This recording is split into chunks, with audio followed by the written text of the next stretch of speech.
Advocate Anil boss, നിങ്ങളുടെ party ഈ സർവേകളുമായി ബന്ധപ്പെട്ട ചർച്ചകളിൽ പങ്കെടുക്കുന്നില്ല എന്ന് ആദ്യമേ തീരുമാനിച്ചതാണ്. പക്ഷേ എന്നാലും ഇപ്പോൾ പങ്കെടുത്തുകൊണ്ട് നിങ്ങളുടെ അഭിപ്രായങ്ങൾ പറയാമെന്ന് ഇപ്പോൾ മാറ്റി തീരുമാനിച്ചിട്ടുണ്ട്. എന്തായാലും സർവേകളുടെ ഫലങ്ങൾ ഇപ്പോൾ ഏതാണ്ട് പുറത്തേക്ക് വന്നിരിക്കുന്നു. വൈകുന്നേരം മല്ലികാർജ്ജുൻ ഖാർഗെ ഇന്ത്യ മുന്നണിയുടെ യോഗത്തിന് ശേഷം പറഞ്ഞത് 295 സീറ്റുകൾ വരെ നേടും എന്നാണ്. സർവേകൾ അതിനൊപ്പം നിൽക്കുന്നുമില്ല. പ്രതികരണം എന്ത്? അല്ല, സർവേകൾ മലയാളം ചാനലുകളിൽ ഇത് ഏതൊക്കെ രീതിയിലാണ് വ്യാഖ്യാനിച്ചിരിക്കുന്നതെന്ന് എനിക്ക് കാണാൻ കഴിഞ്ഞിട്ടില്ല. ഞാൻ ഈ ചർച്ചയ്ക്ക് കയറുന്നതിന് മുമ്പ് ഓൾ ഇന്ത്യ കോൺഗ്രസ് കമ്മിറ്റി ആസ്ഥാനത്തിരുന്ന് കണ്ടത് ചാണക്യയുടെയും അതുപോലെ തന്നെ ന്യൂസ് 24-ൻ്റെയുമാണ്. അത് കണ്ടതിൽ നിന്നും അവരുടെ ആ ഒരു സിസ്റ്റത്തോട് അല്ലെങ്കിൽ ആ കണ്ടുപിടുത്തത്തോട് അവരുടെയൊക്കെ പല ഘട്ടങ്ങളിൽ അവർ പറഞ്ഞതൊക്കെ നടപ്പിലായിട്ടുണ്ടാവും. ഒരുപാട് ഘട്ടങ്ങളിൽ ഇതെല്ലാം തെറ്റിയിട്ടുമുണ്ട്. പക്ഷെ അവരുടെ പ്രഡിക്ഷൻ എനിക്ക് ഏറ്റവും രസകരമായി തോന്നിയത്, കേരളം മാത്രം എടുക്കാം. കേരളത്തിലെ 20 സീറ്റിൽ 17 സീറ്റ് അല്ലെങ്കിൽ 19 സീറ്റ് UDF-ന്, ബാക്കി ഇനി 17 ആണ് UDF-നെങ്കിൽ 3 സീറ്റ് BJP-ക്ക്. എനിക്ക് വളരെ രസകരമായ സർവേ ആയിട്ടാണ് തോന്നിയത്. നമുക്ക് 4-ാം തീയതി പരിശോധിക്കാം. 4-ാം തീയതി നമ്മൾക്ക് പരിശോധിക്കാം. അതുപോലെ തന്നെ പിന്നെ കന്യാകുമാരിയിൽ 39 സീറ്റിൽ 2 സീറ്റ്. അത് വളരെ രസകരമാണ്. അതിൻ്റെ പിന്നെ ഇൻട്രഡക്ഷൻ കൊടുക്കുന്നതും അത് BJP-ക്ക് ഓപ്പൺ ചെയ്ത് അവരുടെ കണക്ക് കുറയുന്ന സ്ഥലത്തുനിന്ന് കൂടുതൽ കിട്ടത്തക്ക രീതിയിലുള്ളൊരു ബാലൻസിങ് വളരെ കൃത്യമായി നമുക്ക് മനസ്സിലാക്കാൻ കഴിയും. നമ്മൾ നടന്നിട്ടുള്ള ചർച്ചകളിലൊക്കെ നമ്മൾ ഈ പറയുന്ന ടെക്നിക്കലായി പഠിച്ച രാഷ്ട്രീയ തന്ത്രജ്ഞനൊന്നും അല്ലല്ലോ, നമ്മളൊരു പാർട്ടിയിൽ പ്രവർത്തിക്കുന്ന ആളാണ്. ഞാൻ ഈ ചർച്ചയിൽ തെരഞ്ഞെടുപ്പിൻ്റെ പ്രാഥമിക ഘട്ടത്തിൽ മാർച്ച് മാസം 22-ാം തീയതി മുതൽ പറയുന്നു, ഡൽഹിയിൽ 7 കിട്ടും എന്ന് നമ്മൾ ആഗ്രഹിക്കുമ്പോഴും 1 സീറ്റ് നമ്മുടെ കണക്കിൽപ്പെടുത്തണം എന്നാണ് പറഞ്ഞത്. ഈ പല സർവേകളും 1 മുതൽ 3 വരെ പറയുന്നുണ്ട്, 1 സീറ്റ് ഉറപ്പായും പറയുന്നുണ്ട്. അപ്പം അതുപോലെ തന്നെ മധ്യപ്രദേശിൽ 29 സീറ്റിൽ 1 മാത്രമാണ് കോൺഗ്രസിനുണ്ടായിരുന്നത്. അവിടെ 1+3 എങ്കിലും കിട്ടുമെന്ന് നമ്മൾ എല്ലാ ചർച്ചകളിലും പറഞ്ഞിരുന്നു. ഇന്ന് നിങ്ങൾ മാറ്റി വെച്ച് നോക്കൂ, അതിലേക്ക് ഭൂരിപക്ഷം സർവേകളും എത്തുന്നുണ്ട്. രാജസ്ഥാനിൽ ഏറ്റവും കുറഞ്ഞത് 5 സീറ്റ് നേടുമെന്ന് പറഞ്ഞിരുന്നു, ആ 5-ലേക്ക് എത്തുന്നുണ്ട്. അപ്പോൾ അതിൻ്റെ അർത്ഥം മഹാരാഷ്ട്രയിൽ കഴിഞ്ഞ ദിവസം ലാലുമായി ഞാൻ സംവദിച്ചപ്പോഴും ഇന്ന് രാവിലെയാണെന്ന് തോന്നുന്നു നമ്മൾ സംസാരിച്ചപ്പോഴും ഞാൻ പറഞ്ഞു 25 കടക്കും മഹാരാഷ്ട്ര.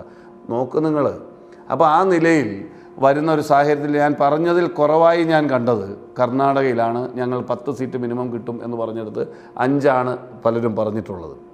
പിന്നെ എന്നെ അത്ഭുതപ്പെടുത്തിയ ഒരു കാര്യം, നമ്മളിപ്പോൾ ഇനിയിപ്പോൾ ഫലം വരാൻ ദിവസങ്ങൾ ബാക്കി നിൽക്കുമ്പോഴുള്ള ചർച്ചയാണല്ലോ. അപ്പോൾ ആന്ധ്രാപ്രദേശിലെ പ്രഡിക്ഷൻ നമ്മുടെ കണക്കൂട്ടൽ ഒരുപക്ഷെ തെലുങ്ക് ദേശം, അതല്ലെങ്കിൽ പിന്നെ ജഗൻമോഹൻ റെഡ്ഡിയുടെ പിന്നെ YSR കോൺഗ്രസ് എന്നുള്ള നിലയിൽ കോൺഗ്രസിനവിടെ കഷ്ടിച്ച് കടപ്പയിൽ ഒരു സീറ്റ് കിട്ടിയാൽ ഭാഗ്യം എന്ന് മാത്രമാണ് നമ്മൾ പറഞ്ഞത്. പക്ഷേ അവിടെ ഒരു BJP-യുടെ ബ്രേക്കിംഗ് കാണിക്കുന്നുണ്ട്. അത് ശരിയാണെങ്കിൽ അതൊരു വലിയ നേട്ടമാണ് അവരെ സംബന്ധിച്ചിടത്തോളം എന്ന് പറയാതെ നിവൃത്തിയില്ല. നമ്മളത് അംഗീകരിക്കേണ്ടതാണ്.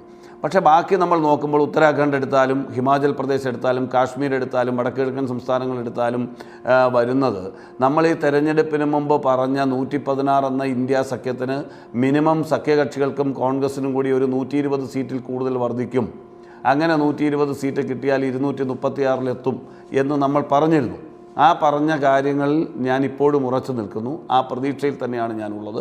ആ 236 സീറ്റ് എത്തിയാൽ മാത്രമേ ഇന്ത്യ സഖ്യത്തിന് ഒരു ഗവൺമെൻറ്റിലേക്ക് പോകാൻ കഴിയൂ. ഇന്ന് നടന്ന ഇന്ത്യ സഖ്യത്തിൻ്റെ യോഗത്തിൽ പങ്കെടുത്ത എല്ലാ നേതാക്കളും വളരെ ആത്മവിശ്വാസത്തോടു കൂടി അവരുടെ കണക്കെടുപ്പിൽ പറയുന്നത്, ഒരു എക്സിറ്റ് പോളും നമ്മൾ നോക്കണ്ട, നമ്മൾ കൃത്യമായി ഗവൺമെൻറ് ഉണ്ടാക്കാൻ കഴിയുന്ന സാഹചര്യമുണ്ട്.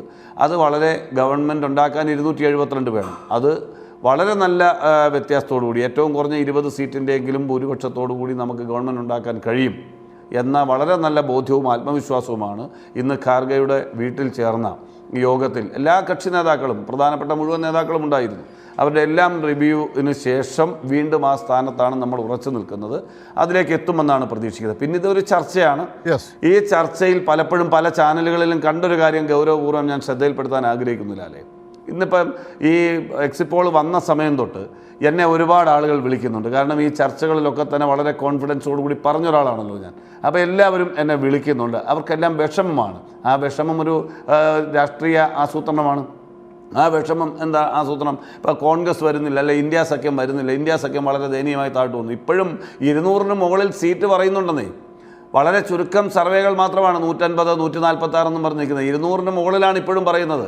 അങ്ങനെ വന്നാൽ തന്നെ ഇരട്ടിയിലേക്ക് വിജയിക്കാൻ കഴിഞ്ഞു എന്ന് പറയുന്ന ചെറിയ കാര്യമൊന്നുമല്ല. ഈ പണം വിനിയോഗത്തിന് അവസരമില്ല, സ്വതന്ത്രമായ രാഷ്ട്രീയ പ്രവർത്തനത്തിന് അവസരമില്ല, ഇലക്ഷൻ കമ്മീഷൻ, ഇത്തരം കാര്യങ്ങൾ നിൽക്കുമ്പോൾ ഇപ്പോൾ വരുന്ന സർവേയിൽ പോലും അത് BJPക്ക് വേണ്ടി മാത്രം സ്പോൺസർ ചെയ്ത് സർവേ നടത്തുന്ന ഏജൻസികളുടെ ഞാൻ കണ്ടു, ഇന്ന് പല ചാനലും കണ്ടു. അതുകൊണ്ടാണ് ഞാൻ പറയുന്നത്.